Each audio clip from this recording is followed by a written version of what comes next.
100 நாள் ஆட்சி சிஎம்டிஏ அளவிலேயே அடுக்குமாடி குடியிருப்பு திட்ட அனுமதி ஒரு யுகத்திற்கான மக்களின் மனசாட்சி. Let's go holidays. Travel beyond boundaries. We Care Skin and Hair Clinic in AFT 2.0 treatment. Not just a fix, a future. ஊர்ல இருந்து வர்ற பசங்களுக்கு வந்து லோக்கலாக ஒரு கார்டியன் வேணும்னு சொல்லுவாங்க. அந்த மாதிரி ஜெயலலிதா அம்மாவுக்கு எங்கள் அப்பா கார்டியன். நிறைய அழுத்தங்கள், நிறைய பிரச்சனைகள் அவங்க நடிகையாக இருக்கும்போது இருந்தது.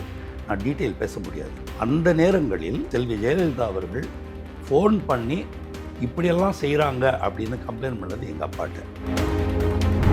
செல்வி ஜெயலலிதா அவர்கள் வந்து முதலமைச்சராக இருக்கும்போது எங்கள் அப்பா உயிரோடு இருந்ததுன்னா அவங்கள வந்து எங்கேயோ வச்சுருப்பாங்க. அவங்க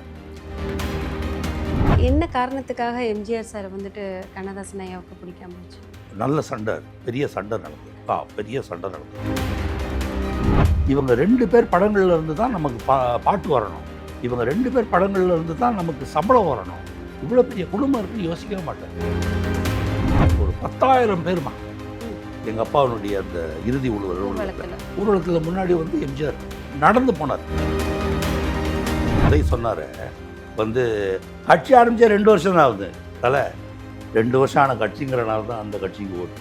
60 வருஷம் ஊழல் கட்சிக்கு ஓட்டு வேணான்னு மக்கள் முடிவு பண்ணாங்க. விஜயனுடைய வசீகரம் உதயநிதிக்கு பிடிக்காம இருக்கும். கரிஷ்மா பிடிக்காம. ஓகே, அந்த கரிஷ்மா எங்கிட்ட இருந்ததுன்னா எனக்கு ஓட்டு போட்டிருப்பாங்களேன்ற சிந்தனை இருக்கலாம். இவருக்கு அமைதியாக இருக்கிறனால நான் சொல்கிறேன், நல்ல மனிதராக இருக்கிறதுக்கான வாய்ப்புகள் அதிகம். தளபதி இருக்காரு, ஆதவர்ஜுன். நல்ல தளபதி. இவர் போடாத சண்டையெல்லாம் அவர் போட்டுட்டு இருக்கிறார். ரொம்ப என்ன காரணம்னு கேட்டீங்களா, அது இல்லைன்னு சொல்லல பாருங்க உதயநிதி. அது எங்க அப்பா, உங்க மாமனார் எங்க அப்பாட்ட கொடுத்தாரு, அப்ப வாங்கியிருக்கீங்க. இப்போ வந்துட்டு நீங்க எம்ஜிஆர் சார் அப்படின்னு சொன்னனால சொல்றேன். எம்ஜிஆர் சாராவும் இருக்கட்டும், விஜய் சாரா இருக்கட்டும், இவங்க 2 பேரும் வந்து இந்த டாப் ஆஃப் ஃபர்ஸ்ட் நடிகர்களில் ஒரு பெஸ்ட் நடிகர், அதிக சம்பளம் வாங்கக்கூடிய நடிகர். ஃபர்ஸ்ட் பொசிஷனில் இருக்கும்போது அரசியலுக்கு வந்தாங்க. மக்கள் வந்துட்டு அவங்கள தானாகவே தேர்ந்தெடுத்தாங்க. அதுவும் வந்துட்டு சிஎம் விஜய் அவர்கள் வந்துட்டு ஃபர்ஸ்ட் எலெக்ஷன் வந்த 2 வருஷத்துலேயே வந்துட்டு சிஎம் சேர்ல உட்கார வச்சு மக்கள் அழகு பார்த்துட்டு இருக்காங்க. மக்களுக்காக நிறைய விஷயங்கள் பண்ணிட்டு இருக்காங்க. ஒரு 5வது நாளாக இந்த பட்ஜெட் விஷயத்தில் நம்ம பார்க்கும்போது நிறைய விஷயங்கள் வந்துட்டு மாற்றி பணம் வாங்கியிருக்கோம், பணம் கொடுத்துருக்கோம், நிறைய தவறான வார்த்தைகள் மாற்றி வந்துட்டு போட்டா போட்டி சண்டை நடந்துட்டு இருக்கு. இதெல்லாம் வந்து மக்கள் பார்க்கணும் அப்படிங்கிறதுக்காக சட்டமன்றத்தை லைவா போட்டுட்டு இருக்காங்க. ஆமா, கரெக்ட். அதை திமுக வந்து லைவா போடாதீங்கன்றாங்க. ஓகே, நியாயமா அப்போசிஷன் தான் லைவா போடணும்னு சொல்லுவாங்க. ஏன்னா நாங்கள் கேள்வி கேட்குறத மக்கள் பார்க்கணும்னு. இவங்கள்ட்ட கேள்வி கேட்கறதுக்கு ஒன்றுமே இல்லை. எந்த தவறும் இல்லை, எல்லாத்தையும் மக்கள் பார்க்கணும் அப்படிங்கறனால தான் சார் ஓப்பனா போடுறாங்க. கரெக்ட்மா, அது ஒன்று. என்கிட்ட நான் வந்து I emotional audience of the politics. நான் வந்து அனாலிட்டிக்கலாக உட்காந்து ஒரு பொருளாதார நிபுணர் மாதிரி பட்ஜெட்டில் இதெல்லாம் இருக்குது, இது சரி, இது தவறுன்னு நான் பார்க்கல. நான் இமோஷனலாக ஒரு பொதுமக்கள் கீரை வைக்கிற ஆயானுடைய பர்ஸ்பெக்டிவ்லேருந்து பார்ப்பேன். நான் சொல்கிறது புரியுதா? இமோஷ்னலாக எல்லாம் நல்லா இருக்கா, எல்லாம் சுமூகமாக இருக்கா, சூப்பர். இது கஷ்டமாக இருக்குதா? இப்போ வந்து 10 ரூபா வாங்கினாங்க அந்த பாட்டிலுக்கு, அது நடந்துக்கினே தான் இருந்தது. ஓகேயா, நிறைய பேர் வந்து வீடியோ போட்டாங்க, பாருங்கள் சட்டம் போட்டு கூட அவங்க எடுத்துக்கலன்னு. நான் ஒரு பதிவு போட்டேன், விஜய் அவர்களே, ஒவ்வொரு பாட்டிலுக்கும் மேல் 10 ரூபாய் வாங்கப்படும் 10 ரூபாய் உங்களை விட்டு விலகி செல்லும் ஒவ்வொரு ஓட்டு என்பதை நினைவில் கொள்ளுங்கள். நீங்கள் 10 ரூபா தானே நினைக்கலாம், ஆனால் அந்த கூலி தொழிலாளிக்கு அந்த 10 ரூபா பெரிய விஷயம். நான் சொல்கிறது புரியுதா? அதனால வந்து நான் இமோஷ்னலாக பார்க்குறேன். நான் வந்து அனாலிட்டிக்கலாக பார்க்கல, நான் இமோஷ்னலாக பார்க்குறேன். இமோஷ்னலாக பார்க்கும்போது they are doing very well. Okay, they are doing very well. தொடர்றதுக்கான எல்லா வாய்ப்புமே இருக்கா சார்? தொடர்ந்து இவங்க என்ன பண்ணுவாங்கன்னு தெரியலையா? they have a minority government. அதனால வந்து நாளைக்கு என்ன நடக்கும்னு தெரியாது. ஆனால் அதுதான் சொல்கிறேன், நீங்கள் வந்து இன்னைக்கு இருக்கிற கண்டிப்பு, இன்னைக்கு இருக்கிற நேர்மையோடையே பயணிச்சிங்கன்னா அவங்க எப்போ கவுத்தாலும் நீங்கள் தான் மறுபடியும் ஆட்சிக்கு வரீங்க. சூப்பர். பாஜக தான் வரணும்னு எனக்கு ஆசை. அது இப்போதைக்கு அவங்க கட்சி. ஆமாம், ஆனால் இப்போதைக்கு அது கொஞ்சம் தள்ளி போகுன்றனால கண்டிப்பாக தாவேக்கா தான் வரும் அப்படிங்கிறதுல எனக்கு எந்த விதமான சந்தேகம். அரசியலில் வந்து எவ்வளோ பெரிய புள்ளிகள் வந்தாலுமே யாராலும் மறக்க முடியாத ஒரு ஆள் ஆளுமை மிக்க செல்வி ஜெயலலிதா அம்மாவை பற்றி சொல்லுங்களேன் சார். கவிஞர் வந்து சினிமாவில் நிறையா பேருக்கு வந்து இந்த ஊரில் இருந்து வர்ற பசங்களுக்கு வந்து லோக்கலாக ஒரு கார்டியன் வேணும்னு சொல்லுவாங்கல்ல, ஆமாம். அந்த மாதிரி ஜெயலலிதா அம்மாவுக்கு எங்கள் அப்பா கார்டியன். ஓகே ஓகேயா? ஓகே. எங்கள் அப்பா அம்முன்னு தான் கூப்பிடுவார். அம்முன்னு தான் கூப்பிடுவார். வந்து ஜெயலலிதா அம்மாவுக்கு திமுகனால நிறைய அழுத்தங்கள், நிறையா பிரச்சனைகள் அவங்க நடிகையாக இருக்கும்போது இருந்தது. நான் டீட்டெயில் பேச முடியாது, அது கொஞ்சம் அநாகரிகமாக இருக்கும். அந்த நேரங்களில் செல்வி ஜெயலலிதா அவர்கள் ஃபோன் பண்ணி இப்படியெல்லாம் செய்கிறாங்க அப்படின்னு கம்ப்ளைண்ட் பண்ணது எங்கள் அப்பாட்ட. ஓகே ஓகேயா? எங்கள் அப்பா சம்மந்தப்பட்ட நபருக்கு ஃபோன் பண்ணி இதை நிறுத்தலைன்னா இது நடக்கும் அப்படின்னு வார்ன் பண்ணது எங்கள் அப்பா. அதனால் எந்த பிரச்சனையாக இருந்தாலும் செல்வி ஜெயலலிதா அவர்கள் கவிஞருக்கு தான் ஃபோன் பண்ணுவாங்க. செல்வி ஜெயலலிதா அவர்கள் வந்து முதலமைச்சராக இருக்கும்போது எங்கள் அப்பா உயிரோடு இருந்ததுன்னா அவங்கள வந்து எங்கேயோ வச்சுருப்பாங்க அவங்க. நாங்கள் யாரும் அவங்கள்ட்ட உதவிக்காக போனது கிடையாது, யார்கிட்டையுமே உதவிக்காக போனது கிடையாது. அதனால் எங்களுக்கு தெரியாது. பட் அது என்னன்னா, எங்கள் அப்பா வந்து எம்ஜிஆரை எதிர்த்துக்கிட்டார். நிறையா புத்தகங்கள் கூட எழுதியிருக்கிறாரு எம்ஜிஆரை பற்றி. ஆனால் எல்லாருக்குமே கண்ணதாசனை பிடிக்கும், நல்லவர்கள் எல்லாருக்குமே கண்ணதாசனை பிடிக்கும். எம்ஜிஆர் அரசவை கவிஞர் இது கொடுத்தார், பதவி கொடுத்தார். ஓகேயா? பொயட் லாரட் ஆக்குனார். நம்மளை திட்டினவர் பொயட் லாரட் ஆக்குறதுங்கிறது வந்து அவருக்கு என்னன்னு கேட்டால் கண்ணதாசன் ஒரு குழந்தை மாதிரி. அதனால அவங்க தே ஆல் லைக் ஹிம். அதனால் ஜெயலலிதா வாஸ் பார்ட் ஆஃப். ஜெயலலிதாவுக்கு வந்து அம்மையாருக்கு வந்து அப்பானா உயிர். ஆமாம், அப்பானா. என்ன காரணத்துக்காக எம்ஜிஆர் சார் வந்துட்டு கண்ணதாசன் ஐயாவுக்கு பிடிக்காம போச்சு? காரணங்கிறது எனக்கு சரியாக தெரியல. ஆனால் வந்து நல்ல சண்டை, பெரிய சண்டை நடந்தது. பெரிய சண்டை நடந்தது. அதுக்கு கவிஞருக்கு வந்து என்ன தைரியம் பாருங்கள். அந்த நேரத்தில் 2 மனைவியர் 14 குழந்தைகள் கவிஞருக்கு, 14 சில்ட்ரன். ஓகே, அப்படி இருக்கும்போது பணத்தேவை அவ்வளோ. ஏன்னா இவ்வளோ பெரிய எங்கள் வீட்டில் வந்து கிட்டத்தட்ட 40 பேர் எப்போவுமே இருப்பாங்க. அது எங்கள் அம்மாவுக்கு பிறந்த 7 பேர் எங்கள் அம்மா விட்டுட்டு எங்கள் அம்மாவுடைய சொந்தக்காரங்க, எங்கள் அப்பாவுடைய சொந்தக்காரங்க எல்லோரும் வீட்டில் இருப்பாங்க. ஒரு கல்யாணத்துக்கு சமைக்கிற மாதிரி தான் சமைச்சிட்டு இருப்பாங்க. 4 வேலைக்காரர் தான், 2 சமையக்காரர் தான். அதனால் கல்யாணத்துக்கு சமைக்கிற மாதிரி தான் சமைப்பாங்க. அப்படி இருக்கும்போது வருமானம் தேவை, பணம் தேவை. ஜாம்பவான்களாக சினிமாவில் கொடி கட்டி பறந்தவங்க வந்து சிவாஜியும் எம்ஜிஆரும் அந்த டைமில். ஆனால் எம்ஜிஆரை திட்டுவார். யோசிக்கவே மாட்டார். இவங்க 2 பேர் படங்கள்ல இருந்து தான் நமக்கு பாட்டு வரணும், இவங்க 2 பேர் படங்கள்ல இருந்து தான் நமக்கு சம்பளம் வரணும், இவ்வளோ பெரிய குடும்பம் இருக்குன்னு யோசிக்கவே மாட்டார்.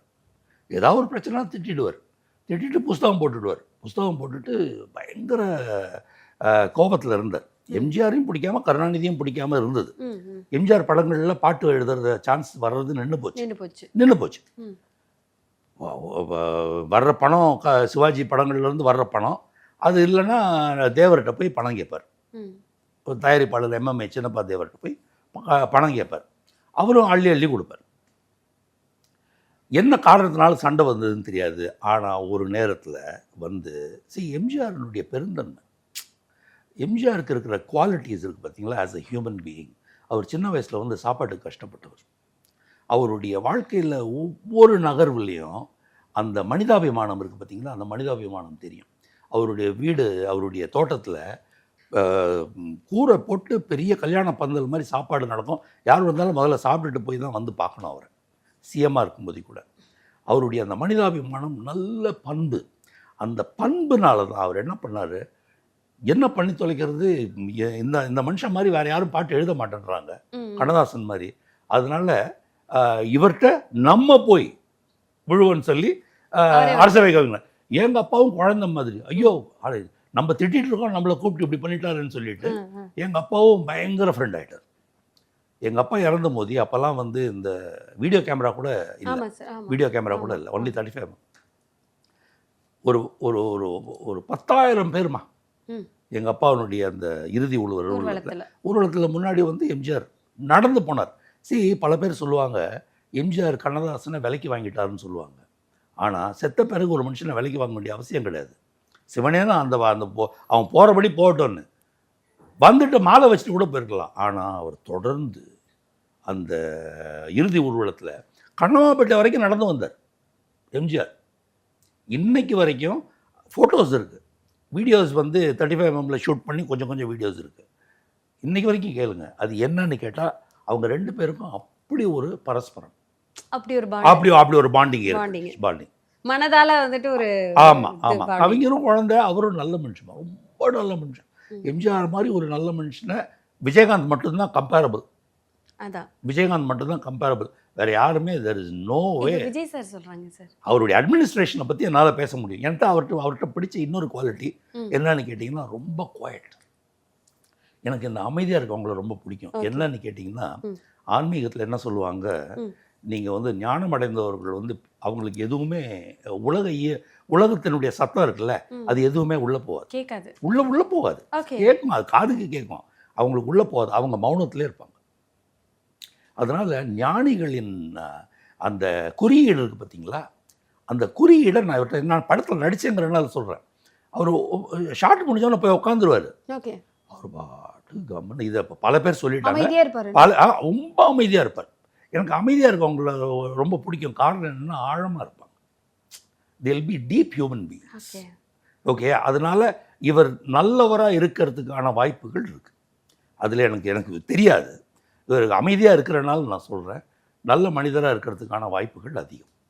ஆனால் அவருக்கு ஒரு செம தளபதி இருக்கார், ஆதவர்ஜுன். நல்ல தளபதி. இவர் போடாத சண்டையெல்லாம் அவர் போட்டுட்டு இருக்கிறாரு, கேள்வி கேட்கிறாரு. ஆமாம், சூப்பராக 900 கோடி கேட்ட இது வந்து அது இன்னும் 100 வருஷத்துக்கு அந்த வீடியோ சர்க்குலேட் ஆகும். அந்த ஐயோ ரொம்ப சந்தோஷமா இருந்தது. ரொம்ப என்ன காரணம்னு கேட்டீங்களா, அது இல்லைன்னு சொல்லல பாருங்க உதயநிதி, அது எங்கள் அப்பா, உங்கள் மாமனார் எங்கள் அப்பாட்ட கொடுத்தாருன்னு, அப்போ வாங்கியிருக்கீங்க அப்படிங்கிறது தான் விஷயம். அதை கரெக்டாக போட்டு அடித்தார். அதாவது என்ன சொல்கிறது, செம்ம அடி அது. ஆமாம், மரண அடி. அது ரொம்ப என்ஜாய் பண்ணேன். நான் அப்பப்போ பார்ப்பேன். எனக்கு ஆக்சுவலாகவே அரசியல் பிடிக்காதுமா, பிடிக்காது. எனக்கு அரசியல் பிடிக்காது. ஏன்னா நான் ஆன்மீகத்தில் இருக்கிறவன், எனக்கு அரசியல் பிடிக்காது. அரசியலில் என்ன ஆச்சுன்னு கேட்டிங்கன்னா, வந்து இவங்க ஜெயிச்சு வந்த பிறகு நான் வந்து இவங்க டிஎம்கே வந்து ஒரு தீய சக்தி, அவங்க வந்து இனிமேல் திமுக ஆட்சிக்கே வரக்கூடாது, இந்த திராவிட சித்தாந்தம் அழியணும். வருமா சார்? வருவதற்கு வாய்ப்பு இருக்கிறதா தெரியலம்மா. நான் வந்து இவ்வளோ பிரணாயராயா இருந்தேன்னா சொல்லுவேன். ஒவ்வொருத்தவரும் உங்களை மாதிரி நிறைய பேர் வந்துட்டு அப்ப நடந்தது உங்களுக்கு தெரியுமா, இப்ப நடந்தது உங்களுக்கு தெரியுமான்னு ஒவ்வொரு விஷயங்களும் இப்படிதான் மக்கள் ஏமாற்றப்பட்டிருக்கிறார்கள், ஏமாந்துட்டு இருந்திருக்கிறாங்க அப்படிங்கிற விஷயம் சட்டமன்றத்திலேயே வந்துட்டு எடுத்து சொல்ல ஆரம்பிச்சுட்டாங்க.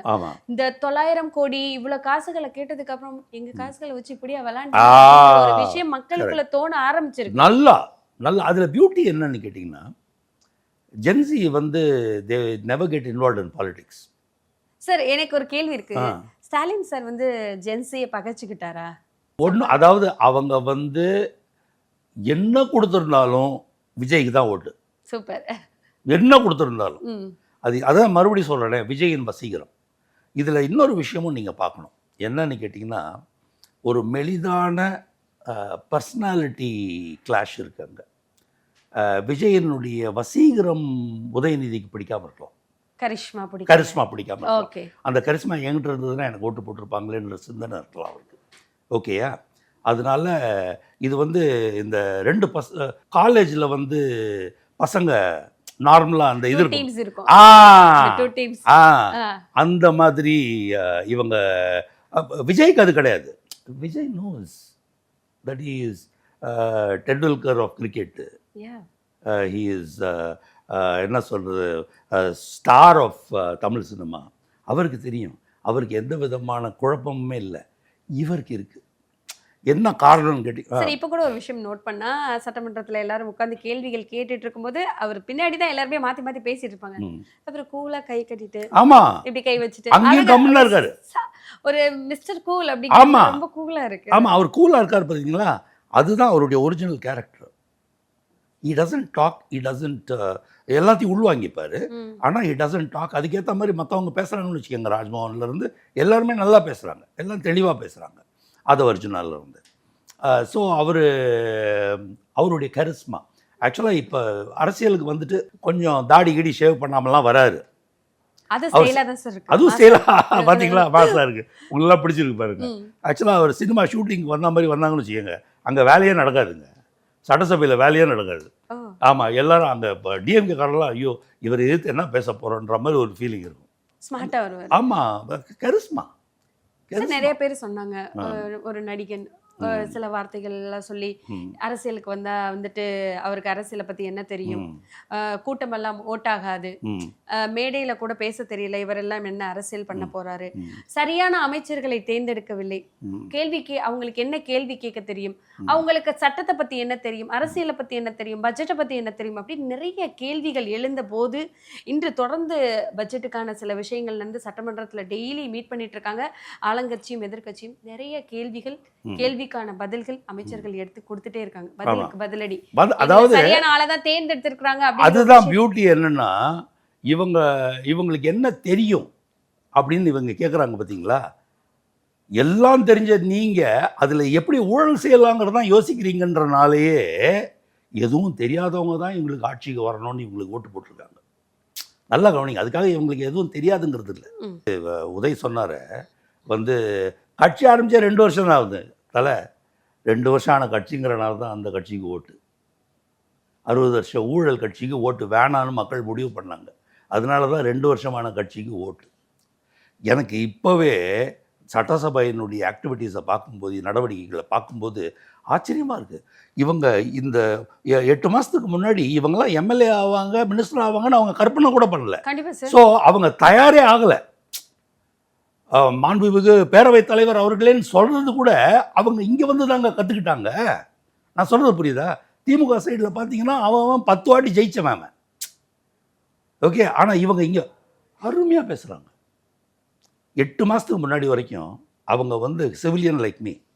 தென் they become MLA, then they become ministers, and now they are answering questions. Brilliant. Sir இதுல பாத்தீங்கன்னா பழமையான அரசியல்வாதி அப்படி பார்த்தா டிவிக்கு செங்கோட்டையன் ஐயா இருக்காரு. செங்கோட்டையன் ஒருத்தர் தான் இருக்கார். அவர் எப்பயாவது தான் பேசுறாரு. அவர் எப்பவுமே பேசுறா. அவரால் ரொம்ப பழுத்த அரசியல்வாதின்னு வச்சுக்கோங்க. பழுத்த அரசியல்வாதி அவர் ஒருத்தர் தான் இருக்கார். நீங்க சொன்ன மாதிரி மேடையில் பேச தெரியலன்னு சொல்றாங்கல்ல, மேடையில் பேச தெரியல. காமராஜருக்கு பேச தெரியாது. ரொம்ப சாதாரணமாக அவர் பேசும்போது தூங்கி வழிஞ்சிருவீங்க நீங்கள். ஓகே, அவர் பேச தெரியாது. பழக்கருப்பையாக பேச தெரியும். பழக்கருப்பையா என்ன பெரிய அரசியல்வாதி ஆகிட்டாரா? இல்லை சார். நெல்லை கண்ணனுக்கு நல்லா பேச தெரியும். நெல்லை கண்ணன் காங்கிரஸில் தான் இருந்தார். பெரிய அரசியல்வாதி ஆகிட்டாரா? வலம்பூரி ஜான்னு ஒருத்தர் இருந்தார் அதிமுகவில். பேசினார்னா மணிக்கணக்கில் பேசினா உட்காந்து கேட்டுக்கிட்டே இருக்கலாம். பெரிய முதலமைச்சர் ஆகிட்டாரா? பேசுகிறது ஒரு குவாலிஃபிகேஷனே இல்லைங்க. நான் சொல்கிறது புரியுதா? பேசாமல் இருக்கிறது தான் குவாலிஃபிகேஷன் இப்போ. சூப்பர். ஓகேயா? அதனால தான் விஜய் செய்கிற விஷயங்கள் சரியாக போயிட்டுருக்கு. சிறப்பு சார். நிறைய தகவல்கள் மக்களுக்கு எடுத்து சொல்லியிருக்கோம். இன்னும் நிறைய விஷயங்கள் மக்களுக்கு எடுத்து சொல்லிட்டே இருப்போம். தொடர்ந்து பேசுவோம். தேங்க்யூ. 100 நாள் ஆட்சி, சிஎம்டிஏ அளவிலேயே அடுக்குமாடி குடியிருப்பு திட்ட அனுமதி, ஒரு யுகத்திற்கான மக்களின் மனசாட்சி. Let's go holidays. Travel beyond boundaries. VCare Skin and Hair Clinic in AFT 2.0 treatment. Not just a fix, a future.